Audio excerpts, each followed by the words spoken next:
em todo o trabalho a ser casa, e que possam a nossa irmã hoje prestar a sua homenagem ao nosso amado Jesus. Assim seja.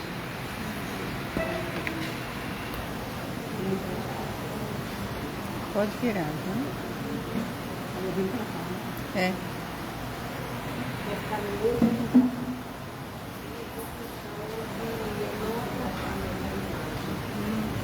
Aí você se diz aqui.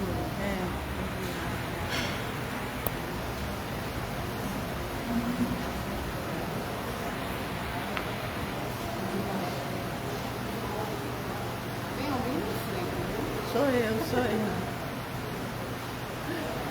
Boa noite a todos, encarnados e desencarnados também. Posso? Pode. Que seja uma noite iluminada, como essa lua tão linda que cai do céu, né? E a gente possa justamente aproveitar as bênçãos que o Pai nos concede a todo instante, a todo momento, e agradecer. Aí eu já começo agradecendo a Deus pela oportunidade de estar aqui novamente. E a Giovana, que sempre fica mandando os áudios para mim. E aí, você pode vir? Aí eu tenho que faltar lá para vir para cá. Mas é com um prazer muito grande, uma alegria muito grande poder vir para cá. E aí eu te agradeço. Continue, viu? Me chamando, eu dou um jeitinho de vir. E o tema que ela me propôs, como é difícil, não é? Falar sobre Jesus. Jesus, o ser mais maravilhoso que a gente pode imaginar, se é que a gente consegue imaginar, né? E aí falar sobre Jesus, meu Deus, é um compromisso assim muito difícil. Então que o amor do nosso Mestre Jesus nos envolva nesse momento por toda a nossa caminhada. Mas isso ele faz, ele nunca nos abandonou. Ele sempre esteve entre nós. E, inclusive, encarnado, ele esteve entre nós, para mostrar para a gente, ó, eu estou aqui e não vou deixá-los nunca. Então, as nossas referências para a reflexão dessa noite são exatamente o Livro dos Espíritos, a Revista Espírita de 1868, lá no artigo de fevereiro, um livro A Caminho da Luz e Os Exilados da Capela. Eu sugeri algumas leituras já no final, mas não coloquei aí não, tá? Então vamos começar lembrando um pouco sobre aquela questão 115 lá do Livro dos Espíritos, quando Allan Kardec questiona se Deus criou os espíritos bons e outros maus, né? Tudo igualzinho, ou teve privilégio aí.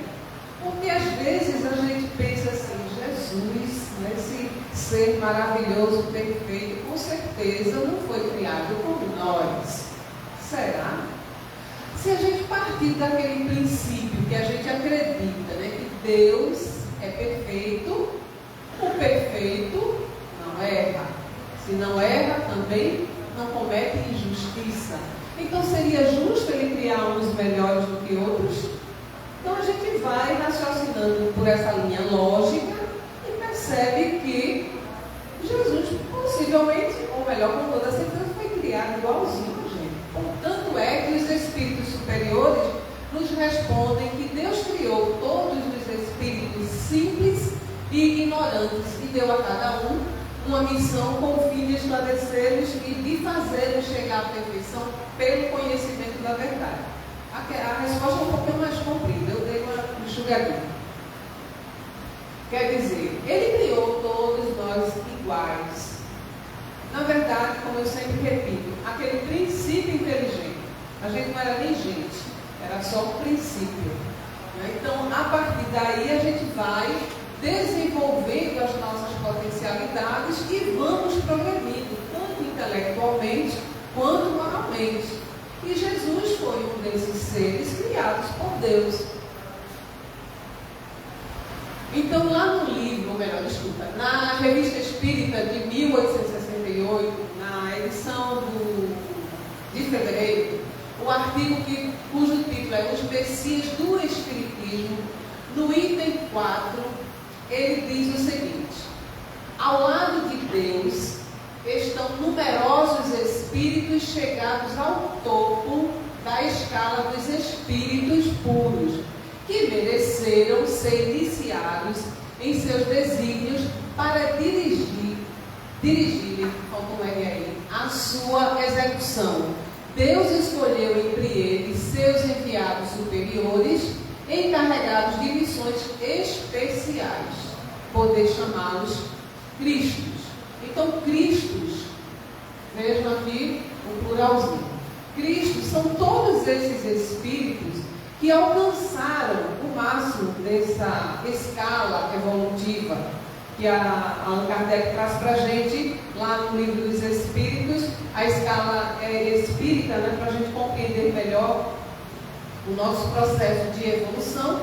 E quando a gente alcança lá o topo da montanha, lá a primeira ordem, aqueles puros, mais puros, que já têm condições de trabalhar na execução das obras de Deus, são os Cristos. E não é só um, são muitos, porque são muitos espíritos criados. Deus continua criando, e muitos de nós já alcançaram esse nível tão elevado ao ponto de já ser, né, receber o certificado lá de Cristo, entre eles Jesus. Muitas vezes muitas pessoas atribuem o nome Jesus Cristo como se Cristo fosse o sobrenome dele. O Cristo é uma classificação justamente desse espírito, é uma forma da gente identificar um espírito puro que alcançou a perfeição. Ele não é o único. Jesus é um dos Cristos. Jesus é um dos Cristos. Sem o passe slide fica meio uma ginástica, né? Bom, então Jesus, um dos Cristos. Jesus trilhou os caminhos da evolução de todo ser criado por Deus. E passando por todos os estados evolutivos, ele alcançou os níveis mais elevados, tornando-se um espírito puro de primeira ordem, conforme definição da escala espírita. Portanto, um Cristo. Assim como nós também um dia seremos. Nós vamos ter que trilhar toda essa estrada aí, se quisermos chegar lá. Mas Deus nos criou para a perfeição.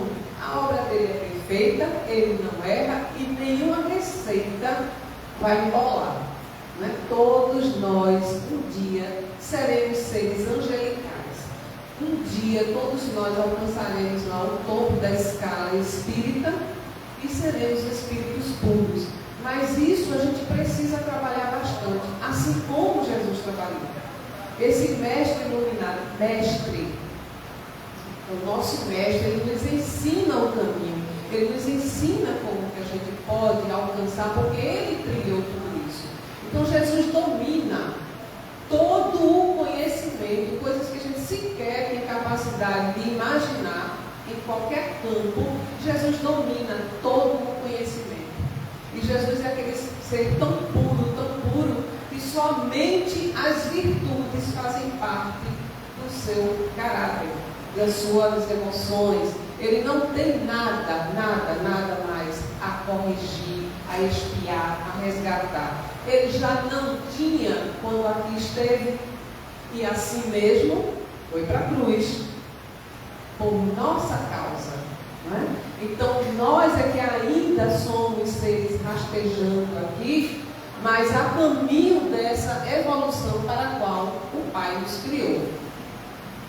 Então, ao alcançar a perfeição, os espíritos se aproximam de Deus e são eleitos para trabalhar nas suas obras. Inclusive, ele cita isso lá, Allan Kardec cita isso na questão 115, que eu disse que eu enxuguei um pouquinho. Ele diz que conhecendo a verdade, se aperfeiçoa para alcançar o Pai.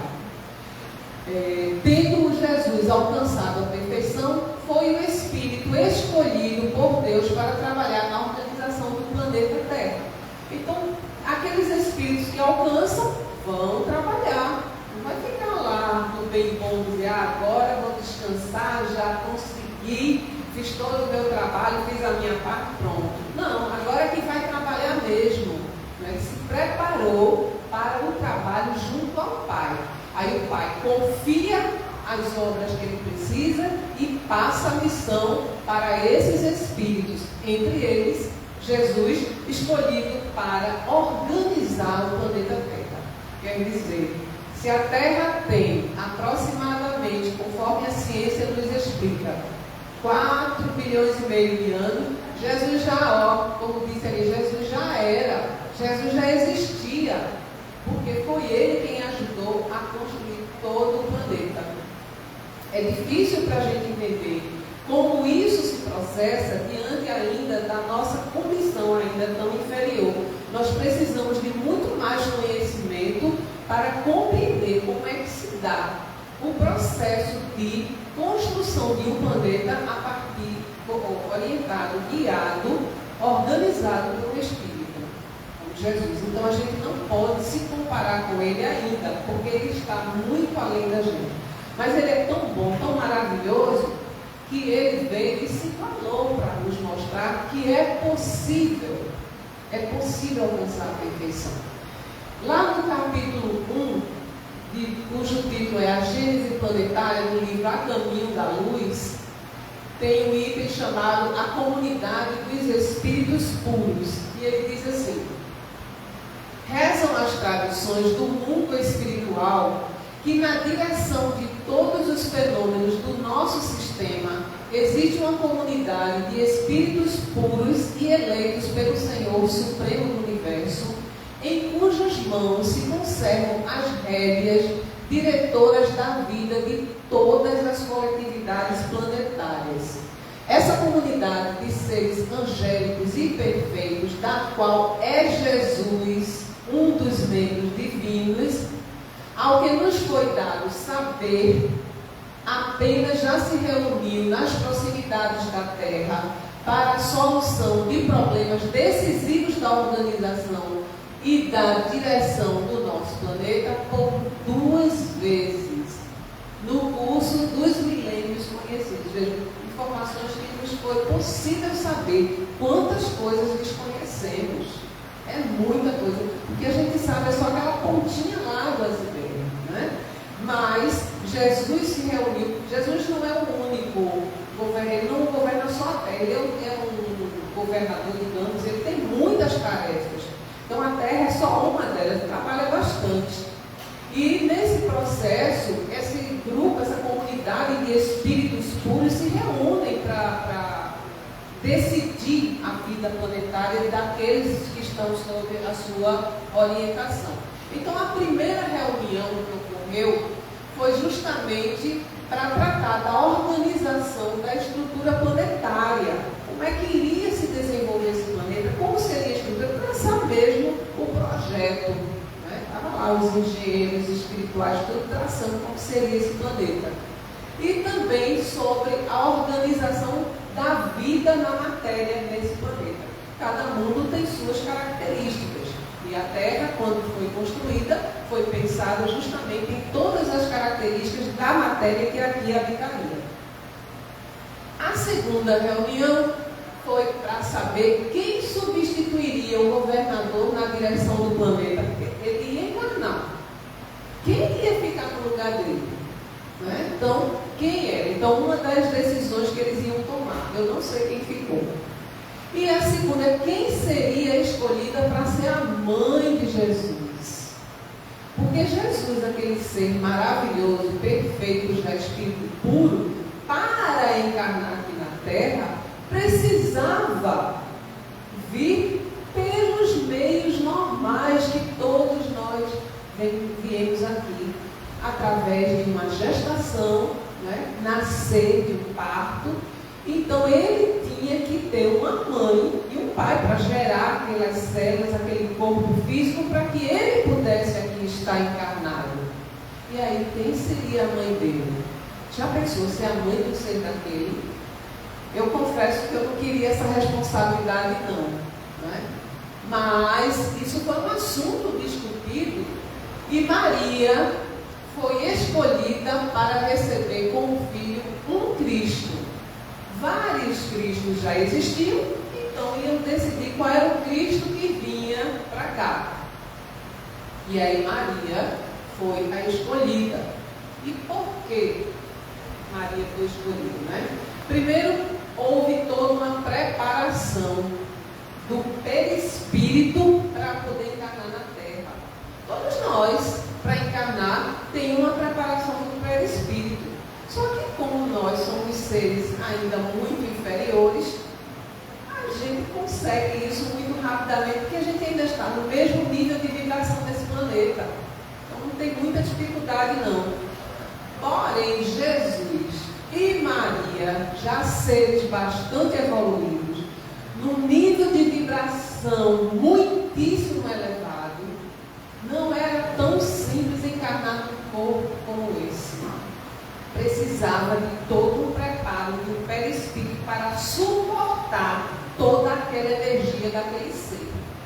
Então, Jesus, estudos mostram que ele levou de 3 a 4 mil anos de preparo do perispírito para poder encarnar. Era muita luz, viu?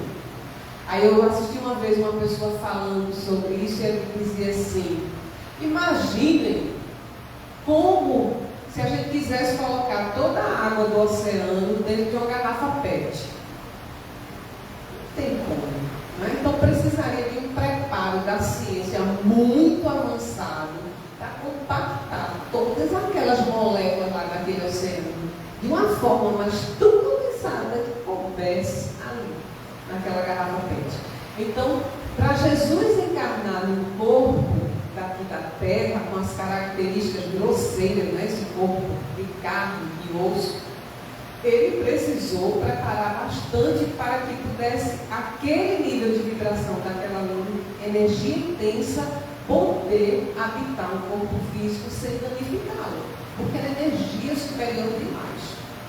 E Maria também não fica atrás, né? Então Maria levou de 800 a 1000 anos, só preparando o perispírito.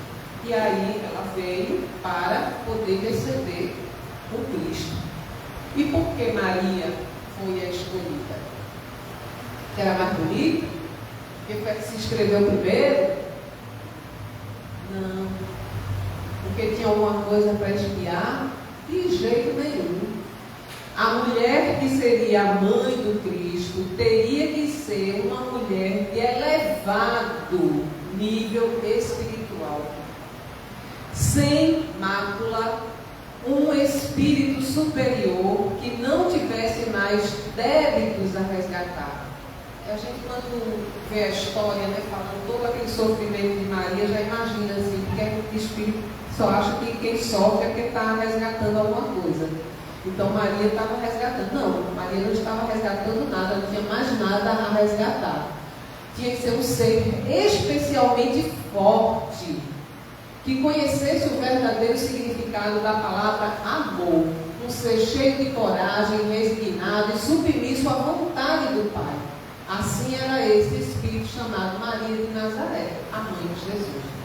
Porque para suportar toda aquela missão do filho, ela tinha que ser um espírito já evoluído, muito forte, muito corajoso, que não iria desistir ao ver seu filho na cruz.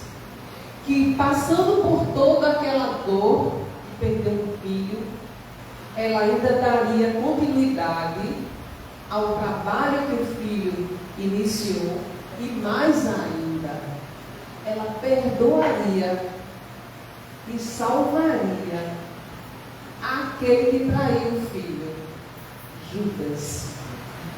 Ela é quem ampara Judas quando ele está naquele sofrimento enorme.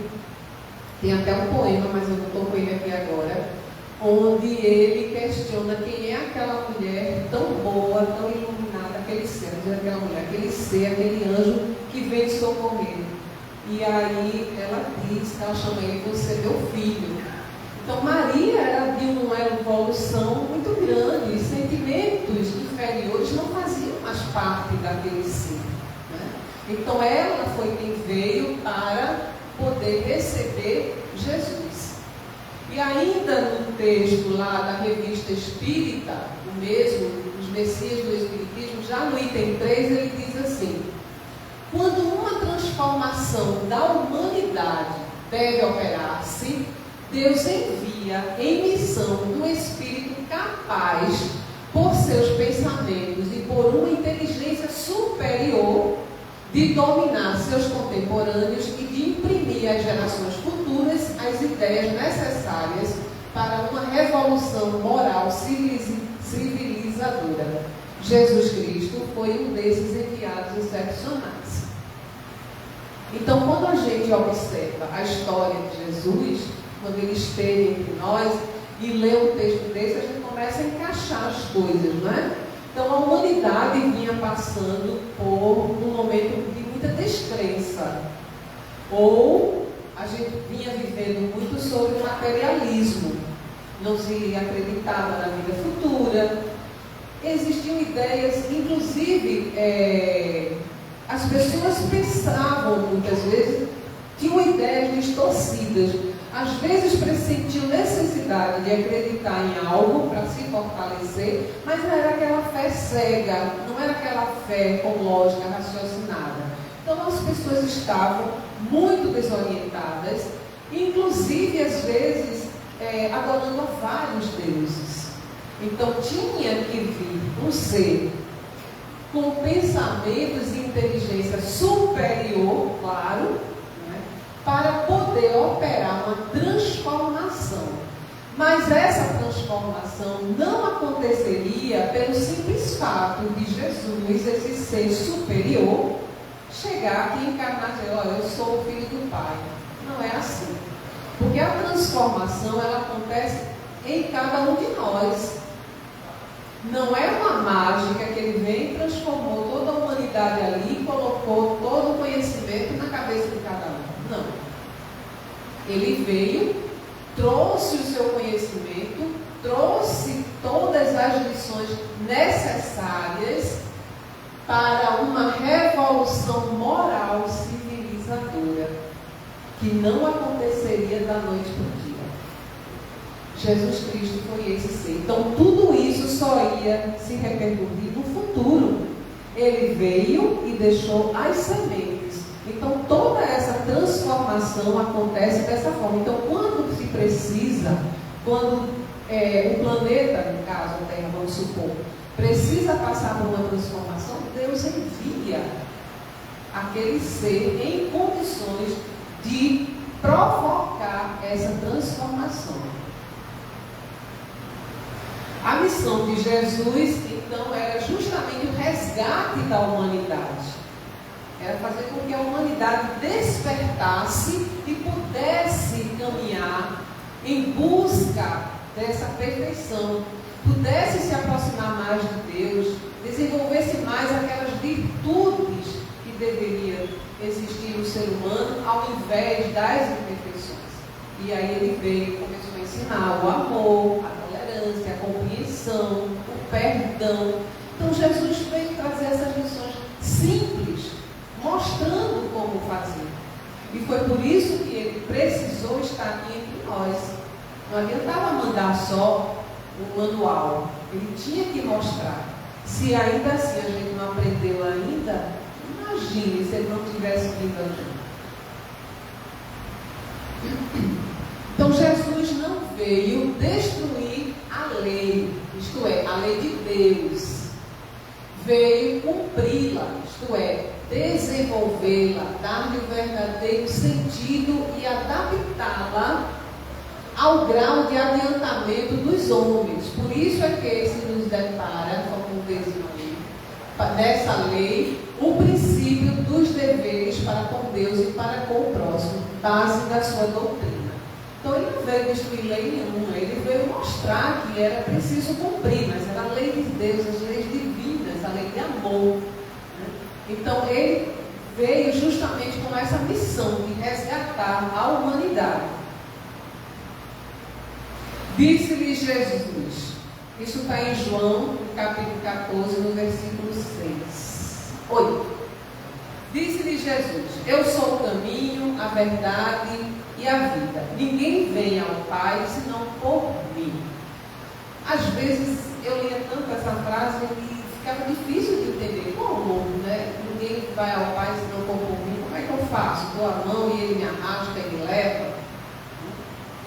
Mas, na verdade, o que Jesus quis dizer foi justamente que é seguindo os seus passos, fazendo como ele fez, cumprindo as leis de Deus. É assim que a gente chega ao Pai, porque foi assim que ele chegou. Chegar ao Pai é alcançar a perfeição. Quanto mais a gente se aperfeiçoa, mais pertinho a gente vai chegando do Pai. Então, o caminho é Jesus, porque Ele foi quem nos mostrou como é que faz essa trajetória. Por isso Ele disse, ninguém vem ao Pai a não ser por mim, quer dizer, seguindo os meus passos, vem que eu te mostro. Existe um livro, ou melhor, uma coleção, acho que muitos de vocês aqui já leram, esses livros de Augusto Cury. É uma coleção, ele tem vários livros, mas essa daí é uma coleção de 5 livros que faz uma análise da inteligência do Cristo. Ele não escreveu esses livros com intenção de desenvolver religiosidade, ou de trazer caráter religioso, de maneira nenhuma. Ele pesquisou, é um pesquisador, é um cientista, é um psiquiatra, um filósofo, educador. E ele pesquisou bastante a personalidade do Cristo, porque é um ser intrigante, né? Tudo que Jesus vivenciou no corpo humano, né? Vivendo uma experiência encarnatória, é sublime. É difícil a gente imaginar que outro ser humano, um de nós aqui, consiga passar por tudo que Jesus passou. E aí ele fez esse estudo e escreveu esses 5 livros que fala exatamente, ele vai fazer uma análise da personalidade do Cristo, onde ele diz que quando se esperava que ele falasse, ele calava. Né? Então Jesus tinha a sua moralidade já tão evoluída que era difícil você imaginar aquela reação dele para qualquer um outro sim. E esses 5 livros, no primeiro, que é o Mestre dos Mestres, é uma leitura maravilhosa. Ele diz nesse livro, Augusto Cury faz uma abordagem da vida de Jesus, revelando que sua inteligência era bem mais grandiosa do que a gente imagina.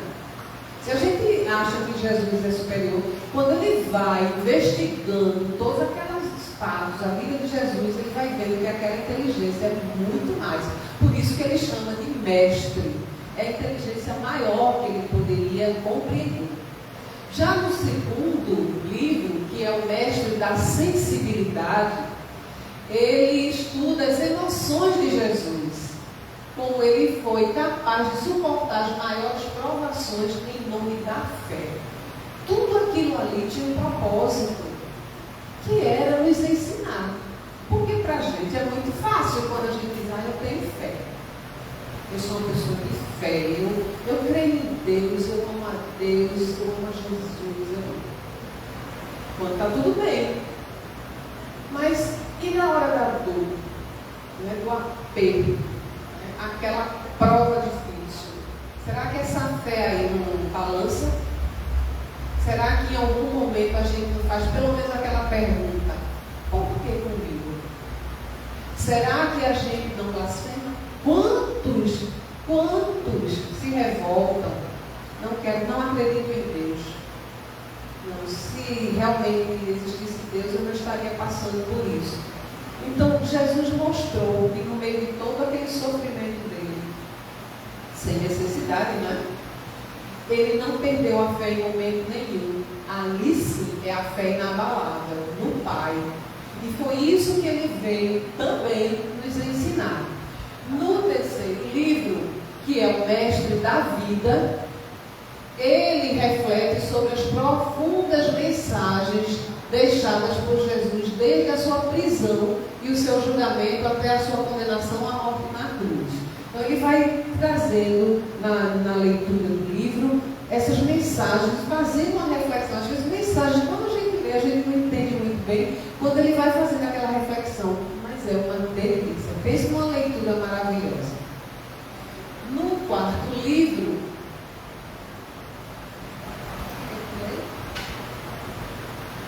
ele reflete sobre a paixão que Jesus nutria pelo ser humano. Jesus era apaixonado pelo ser humano. Ele não desistiu de nenhum de nós. Nem aquele bem ruinzinho, sabe? Aquele difícil que a gente às vezes diz assim, esse tem jeito não. Puxa, aquele que Jesus cuidava mesmo. Era aquele que ele acolhia com tanto amor. Porque ele era apaixonado pelo ser humano. E ele Augusto Cury faz um estudo sobre as tocantes mensagens que Jesus deixou antes de morrer na cruz. Não são livros muito grossos, não. Tem gente que não gosta do livro muito grosso, porque demora muito na leitura, né? Termina perdendo, às vezes, até o embalo, porque demora muito. Não são livros que dá para uma leitura rápida, né? Fininho, mas não é aqueles bem grosso, não. E o último, o mestre da sensibilidade. Desculpa, eu digitei errado. O quinto é o mestre inesquecível. Sensibilidade já foi. Claro, né? Tinha que ser inesquecível. Tanto é que tantas pessoas aí, tantas celebridades que fazem tantas coisas, depois de um tempo a gente nem lembra mais, né? Mas Jesus ninguém esquece. Nem acredite, né? Que nem eu tanto, não siga. Mas a gente não esquece Jesus de jeito nenhum. Ele é realmente o mestre inesquecível. E é nesse quinto volume que ele descreve Jesus como mestre, educador, artesão da personalidade. Revela o fantástico crescimento psíquico e intelectual vivido pelos apóstolos. Ele diz como ele pegou aqueles homens que cheiravam a peixe e transformou em educadores. E mostra como Jesus os transformou nos excelentes pensadores que revolucionaram a humanidade. Se a gente ler as cartas de Paulo, as cartas de Tiago, a gente vai ver como aqueles apóstolos evoluíram tanto e deixaram aquelas mensagens tão preciosas que, se a gente lê hoje, parece que foi escrita exatamente para esse momento. As cartas de Tiago falam muitas coisas que a gente costuma falar na doutrina espírita sobre reencarnação, sobre mediunidade. Essa palavra nem existia naquela época, né? E a gente vê como ele transformou, sendo um mestre, um educador, aqueles pescadores, porque era uma missão, ele tinha que deixar, né? Ele ia deixar os multiplicadores. E aí, quando Jesus nasceu, que chegou aqui, a gente começou a comemorar o Natal. E aí, por isso, nesse mês de dezembro, nós já estamos com a cidade toda agitada, todo mundo está indo às compras. Já saiu a primeira parcela do 13º, né? Aí a gente vai lá gastar um pouquinho mais. Tem também as iluminações lindas. Quando eu estava vindo para cá, ali na frente da Ferreira Costa, está tão lindo. Podia ser assim, mas tão lindo, né? Tão bonito. Lindo. Eu gosto muito da decoração natalina. A gente fica só admirando. Mas o Natal não é só isso, né? A gente tem que pensar bem direitinho no significado do Natal. Porque a gente vê, até Papai Noel é usado para aquecer as vendas do final de ano. Aparece Papai Noel tudo quanto é loja, né? E no instante aparecem mercadorias à vontade, muita novidade. E agora, com toda a facilidade que a gente tem também para comprar pela internet, é que a gente compra mesmo. O espírito do Natal, segundo a mídia, está relacionado com a fartura na mesa. Então, quantas propagandas aí a gente está vendo sobre o peru, ou o chester, ou a ave, ou o panetone, ou seja lá o que for, aquelas coisas típicas, deliciosas, claro, reconheço, que a gente gosta muito de ter na nossa mesa nessa época, né? O estímulo à compra passa-nos a ideia que estamos comemorando o renascimento de Cristo. Aí a gente começa, é Natal, tem gente que pensa só, eu vou pintar minha casa para o Natal, espera chegar o mês de dezembro para pintar a casa, a gente dá uma reformada, compra roupas novas, né? Pensa logo no cardápio da noite de Natal, já imagina tudo como a gente vai fazer, decora aquela linda árvore, ilumina, olha a casa fica, a coisa mais linda. né? Mas não é esse o significado do Natal. Porque Jesus esteve aqui não foi para criar uma data para a gente fazer festa, não. Devemos comemorar, sim, o nascimento desse ser tão importante, tão iluminado, esse mestre do amor, da vida, da sensibilidade, da inesquecível. Ele é o mestre. A gente precisa comemorar todos os dias.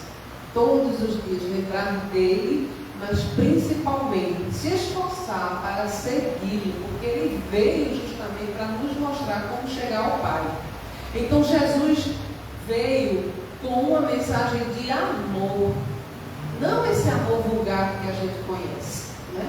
Mas aquele amor puro, aquele amor generoso, aquele amor que é capaz de se doar pelo outro, aquele que não espera nada em troca, aquele que renuncia em benefício do outro, aquele que ama o outro muito mais do que a si mesmo. Então Jesus foi isso, foi o puro amor. Enquanto muitos lutaram por amor ao poder, Jesus lutou com o poder do amor. A gente não tem Jesus usar uma arma, né? E através dos seus exemplos, ele nos deixou todo o roteiro, todas as missões que precisamos executar diariamente para sermos felizes. O bem deve estar presente todos os dias do ano, não apenas pela época do Natal. É um exercício diário que temos que praticar. Quando a gente fala em exercício diário, aí a gente, puxa vida, para ser perfeito eu tenho que exercitar essas coisas todo dia. Sim, a gente tem que exercitar todo dia, mas são coisas simples que estão no nosso dia a dia, na nossa rotina. Quer ver uma situação? Vá ao shopping. Vá ao shopping e vá na hora do almoço. Aí chega lá na praça de alimentação, e agora na época de Natal que está assim, né, lotado, aí você quer uma mesa e não encontra. Mas tem uma mesa desocupada, porém com as bandejas, os pratos ali em cima. Por isso que ninguém sentou, porque ela está lá, né? E aí você observa que a pessoa que acabou de comer saiu e deixou tudo lá. Não custava tirar a bandeja. Tem funcionário para fazer isso? Tem sim. Mas tem dias que o movimento é muito maior. E essas pessoas estão mais ocupadas, elas não têm só essa tarefa. Então é tão simples, tirar a bandeja, deixar lá. A maioria tem aqueles locais para você colocar. E aí você já deixou a mesa limpa para outra pessoa, ajudando aquele funcionário que já está com tantas outras tarefas. Se coloque no lugar justamente de quem quer chegar ali e encontrar uma mesa limpa, desocupada para sentar. Então faça o mesmo. A gente deve dar aquilo que a gente gostaria de receber. Então são situações pequenas como essa que não nos custa nada e a gente vai modificando, vai transformando as nossas ações. Uma situação como essa mostra que a gente sabe ter empatia. Aqui tem gente que diz assim, mas se fizer isso, é a desculpa, né? Se eu fizer isso, o funcionário vai perder o emprego. Não vai. Ele tem muitas tarefas, não é só aquilo ali. Você vai estar justamente desenvolvendo sentimentos como consideração, empatia, respeito, solidariedade. Olha quanta coisa boa. E a gente só aprende na prática. Não adianta ficar lendo, achando bonito, assistindo palestras. Se eu não praticar, eu não transformo. Para transformar, para criar uma transformação, eu preciso da ação. E são muitas outras. Inclusive, eu me lembrei desse fato agora, e há poucos dias eu estive justamente numa praça de alimentação. Quando eu cheguei, a mesa estava com as bandejas. Aí já ia chegando, eu ia pegar para tirar, e foi chegando a funcionária para tirar. Peguei e sentei. Aí eu disse assim para ela, boa tarde. Ela olhou para mim tão espantada e disse: ai, que boa tarde tão bom, porque aqui a gente só leva patada, é tão difícil ouvir boa tarde assim. Aí eu disse: mas faz o seguinte, recebe só os boa tarde, bom dia, boa noite, deixa as patadas para lá, não recebe, deixa passar. Aí ela saiu, né, toda feliz da vida. E a gente não se dá conta da importância de um tratamento atencioso para o outro. Se a gente se colocar no lugar do outro, a gente vai valorizar. Quando alguém nos trata com indiferença, diz que não é educado, não, nem me atendeu direito, e eu faço o quê? Aí eu terminei de almoçar, já estava recolhendo minha bandeja, ela viu, ela veio imediatamente para tirar. E ainda puxou uma conversinha agradável, muito simpática. Quer dizer, aquela pessoa estava trabalhando ali e eu me senti muito bem por ter, de alguma forma, proporcionado algum momento assim de alegria até. Ela começou a conversar, sorrindo, né? Coisas simples, às vezes a pessoa está até passando por um problema e aquela atitude que parece que não é nada, ajuda a aliviar. E são muitas outras, muitas. O próprio trânsito, como eu sempre falo, que a gente tem que se educar, dar a vez, ficar na fila. O povo não gosta de ficar na fila, né? Não gosta, é impressionante. A gente vê o trânsito como não anda, não faz um tempão que quando você vai ver que aqueles mais espertos estão entrando lá na frente. É quem está lá atrás que sai do canto.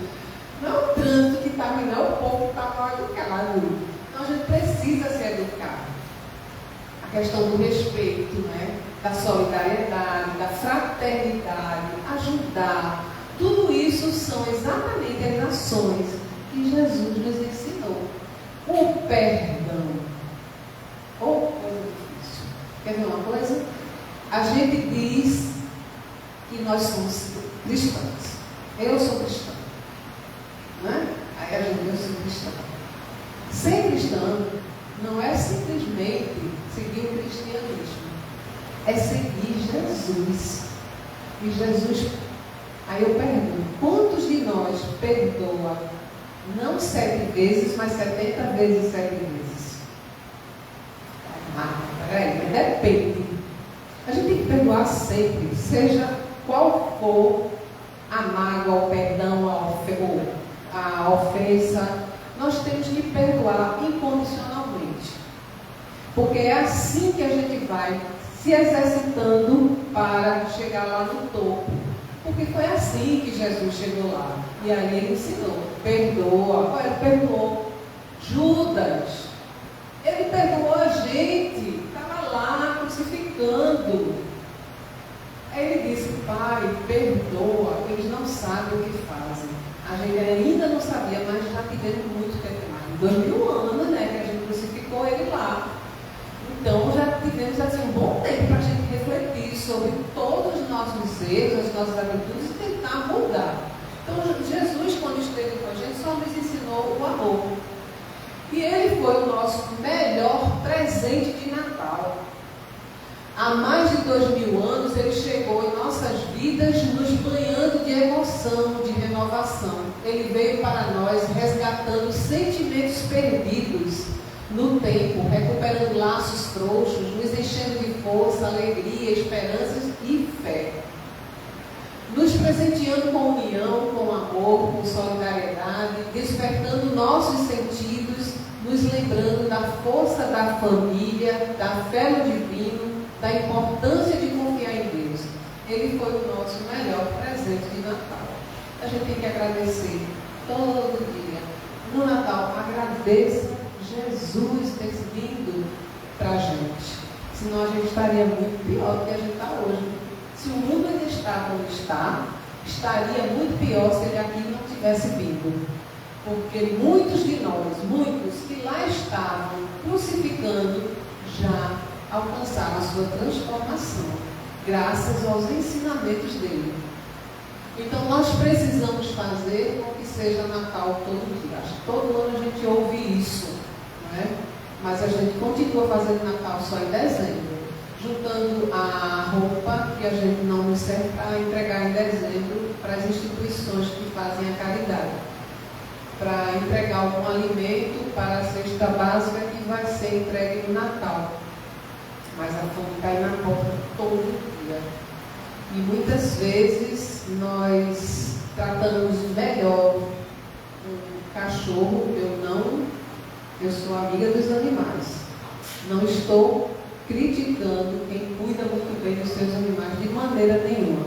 Mas muitas vezes o que vemos, um cachorro tem uma cama muito confortável, enquanto um irmão nosso está lá na calçada, na pior condição de higiene, numa miséria que faz dor.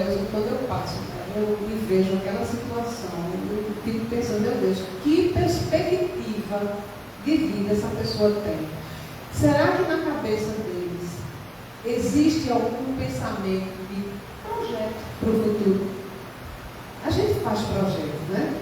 Para o ano eu vou fazer, principalmente agora, está chegando o final do ano. Para o ano eu vou modificar minha casa, para o ano eu vou fazer um jardim diferente, para o ano eu vou procurar um curso diferente porque eu quero me aperfeiçoar. A gente faz muito projeto. Será que aquelas pessoas pensam em algo assim? Eu acho que já estão ali, tão sem esperança, tão sem esperança. Então, quando a gente vê o trabalho como dos anos da noite, não é? A gente tem que ajudar. Se a gente não tem condição de estar ali, né, no corpo a corpo mesmo, acho que a gente ajude de alguma forma. São muitas pessoas que se disponibilizam para estar ali ajudando diariamente. Então, que a gente possa refletir sempre sobre essa questão do Natal, ter esse significado de renovação das nossas vidas através das lições que Jesus nos deixou. Trouxe um vídeo, vou tentar passar, não trouxe o som, mas ela diz que funciona. Vamos lá, vamos ver. De roupa nova, vamos ouvir que é lindo.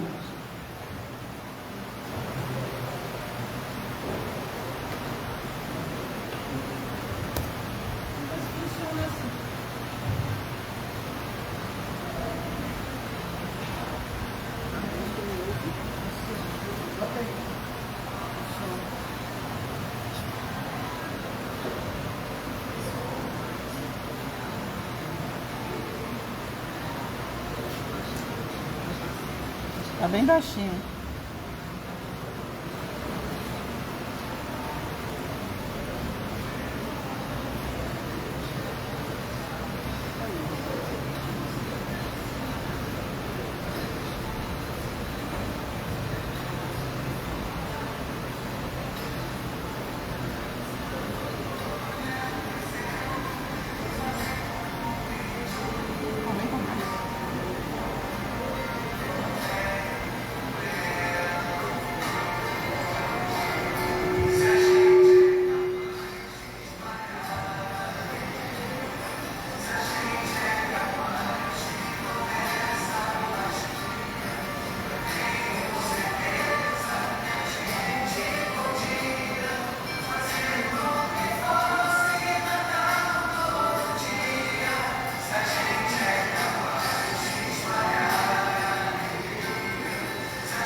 Foi. Obrigada aí pelo apoio. Eu achei um pouquinho. Eu recebi uma mensagem, estava aqui procurando, que eu me lembrei dela. Eu recebi uma mensagem hoje que eu quero compartilhar com vocês. Estavam falando sobre quando eu disse boa tarde lá e a menina ficou bem feliz. E a mensagem que eu recebi foi: a palavra proferida a seu tempo é como maçãs de ouro em cestos de prata. E palavras agradáveis são como favos de mel, doces para a alma e saúde para os ossos. Quando disser bom dia a alguém, não se esqueça do antigo significado daquelas palavras, que era, na essência, a luz de Deus brilhar em você. Enquanto dá boa noite, devia saber e sentir que estava realmente dizendo: Deus o faça dormir. As pequenas cortesias diárias suavizam a vida e as grandes a enobrecem. Lembre-se que existe uma cortesia que promana do coração e que se chama amor. É dela que decorrem as mais puras demonstrações de cortesia exterior. Bom dia para todos. Foi eu recebi de manhã. Então, bom dia, boa noite para todos. E assim, as palavras afáveis, carinhosas, doces, mas principalmente para nós mesmos, porque o que a gente dá, a gente recebe. Então, que Jesus, o Cristo, possa nos envolver em sua luz e seus exemplos guiem nossos passos. Desejo a todos um Natal de paz, união, fraternidade e um ano novo de muitas conquistas, principalmente aquelas que nos elevam a alma. É isso que a gente precisa trabalhar aqui enquanto estivermos a caminho. Que Deus nos abençoe, nos ilumine e muita gratidão a todos. Até para o ano, se Deus quiser.